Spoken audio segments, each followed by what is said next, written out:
Hello and welcome to this, the 21st and final of Ovid's Heroides. This is Cydippe replying to Acontius. Acontius was letter 20, that was last week, so feel free to hunt it down if you missed it.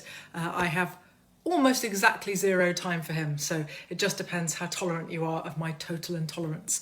But this is Cydippe's reply. Acontius, for those of you who missed last week, trapped Cydippe into a pledge of marriage by engraving a message onto an apple. I'm not saying this is the easiest way of going about doing this, I'm just saying this is what he did. He engraves the message onto an apple and rolls it to her feet. It's picked up, I think, by her nurse, who hands it to her, and she reads the message aloud, and it says, "I promise to marry Acontius."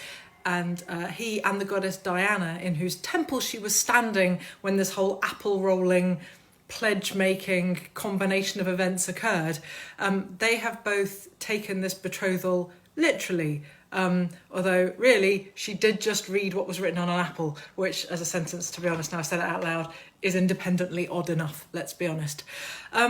So Acontius has written to her saying, get rid of the man your father has betrothed you to because you are mine, and the reason that you're ill is because Diana is punishing you for breaking your oath. And this is Cydippe's reply. She says, I am reading your letter without making a murmur.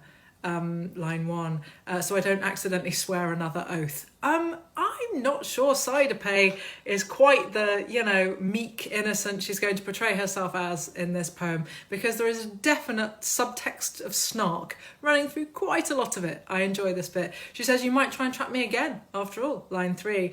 Line 12, she says, the virgin goddess, that's Diana, also known as Artemis, of course, by the Greeks, doesn't want me to spend many years as a virgin. In other words, here I am trying to stay unmarried and not marry Acontius, and it's Diana who's conspiring against her. This is quite unusual because Diana is normally all in favour of people who would not like to have sex with anybody, but obviously Acontius has got a bit of a hold on her. Defying her means, line 14, that Cydippe has been afflicted by a fatigue which doctors can't cure. I would think that was just his company, to be honest. It's making me fatigued. You know, like bad writing makes you feel a bit dyslexic and you go, oh God, do you have to keep reading the same sentence over and over again? Yes, I do. Does it make no sense? It doesn't. That is how I feel about Acontius. I think he might have made me ill just reading his poem. Line 20, Cydippe's nurse tells everyone who approaches her room that she is asleep, so she has the privacy to write this letter at all. Nobody knows about the secret betrothal to Acontius, to which he is trying to hold her. She says, line 30, I'm being nicer than you deserve. Anyway, and then she goes into what I have to describe as a genuinely very good legalistic response to Acontius's legalistic arguments. He says, essentially, you've pledged an oath, you've betrothed in a temple, so you're owed to me, this is how this works. She says, line 34, do you have to injure me because I'm pleasing to you? I mean, that's quite a hard question to ask somebody, isn't it? Do you have to be so mean to me if you like me so much? It's a pretty accurate description of their situation. Line 37, she says she might have been better off if he thought that she was ugly. But as it is, nunc laudata gemo, having been praised, she says, I groan. In other words, because he liked her, because he had a crush on her, she is now in this terrible pain. Line 39, Cydippe's fiancé isn't going to yield to Acontius, and nor will he yield to this unnamed and unknown fiancé. This is the first time Cydippe kind of mentions that there are two of them. There's a very slight tinge that she doesn't hate the idea that there are two men who are interested in her, even if she's playing a very much, you're both so inflexible card. She's like, this isn't terrible. Line 47, she says, I'm afraid, I'm fearful, though I haven't done anything wrong. And, she sticks with this all the way through. She doesn't feel like she's breaking a vow to Diana.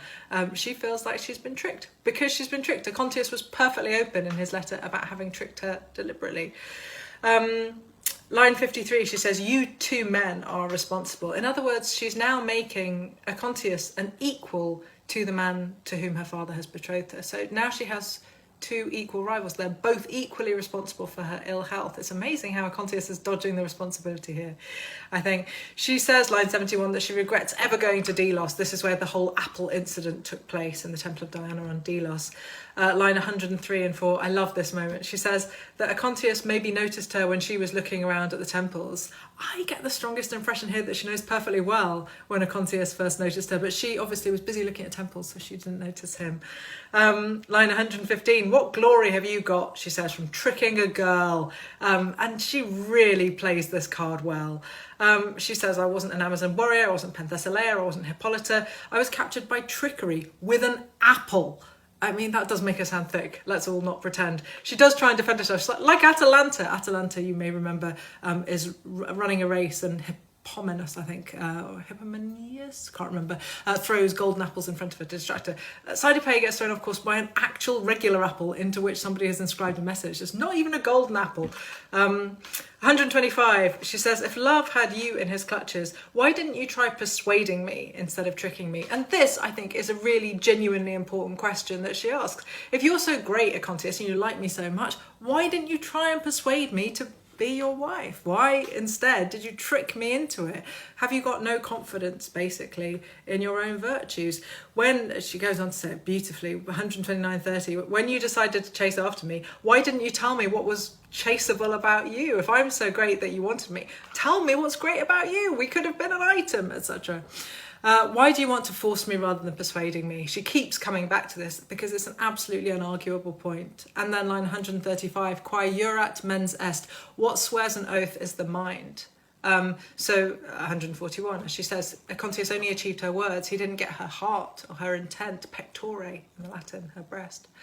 That's not how you should be chosen to be my husband, she says. Now hold on a second, it sounds a little bit like there's an outcome in which he gets to be your husband. What is going on here? Stop it, you can do better. Line 149, if your writing is so powerful, she says, that you can make somebody be your wife just by writing these words, then you must be mightier than Diana.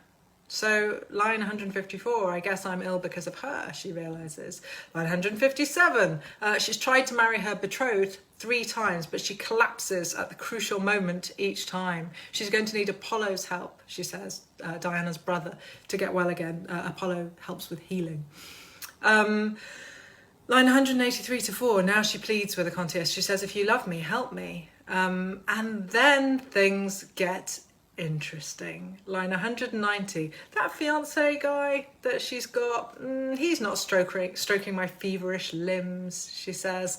199-200, I don't talk to him when he comes to visit. I pretend to be asleep. I take his hand off my skin. So it's like, so he is caressing your feverish limbs, in fact, but you take his hand off when he does it. I'm so pale, she says, line 220. If you saw me, you would swear you'd never seen me before. You'd probably hope that the goddess would let you off the pledge that I'm to marry you. Does it sound a little bit like she's now anxious that that might happen? Tiny bit. Line 232, the oracle at Delphi is being consulted. In other words, her family want to know how to help her get well, so they've sent to the god Apollo. His sister Diana is going to have him say that a pledge hasn't been honoured. In other words, she's going to get cornered that way. She doesn't sound so sorry about it now. The gods want what you want, she says, line 236. Did you capture them with your writing too? I love that. If you've captured the gods as well, she says, I suppose I'd better carry out your wishes gladly with bound hands. I've got nothing to add, she says, except farewell. But hers ends with a question mark. Because I think it probably isn't farewell at all. You have been so lovely keeping me company over the last 5 months. I can't believe we've really done this for 21 weeks. I can't believe I didn't pick something shorter than a really long Latin poem to translate every week for you. I've just had the nicest time. I was worried when we started lockdown that I would miss performing such a lot, and this has given me a little performing focus of the week every week. So thank you for being here. Thank you for watching in your thousands, week after week, 5 months, 21 weeks we've done this for. It's been wonderful for me. I hope you've had a lovely time. I'm going to have a couple of weeks of not recording anything, and then more videos are coming, I promise. Thank you so much. Bye.